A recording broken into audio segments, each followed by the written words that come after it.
Okay, so I want to talk about Petersburg because that's where we are in the part of my life that we're talking about.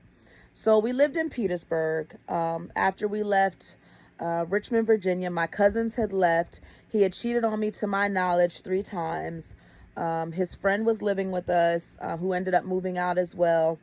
And then it was just me, my daughter, and my husband for a short period of time until we moved to Petersburg. And then shortly after that, we moved his spiritual daughter into our home with the baby, he was 1 at the time.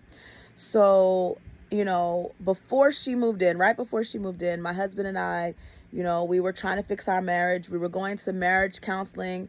I was going to individual counseling.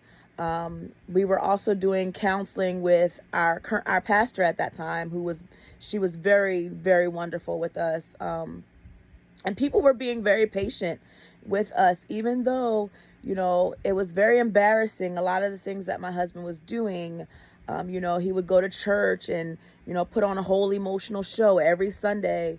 And this took a toll on my daughter. He never prayed at home, but when he got to church, he would speak in tongues and have a whole show and sometimes hold up the entire service.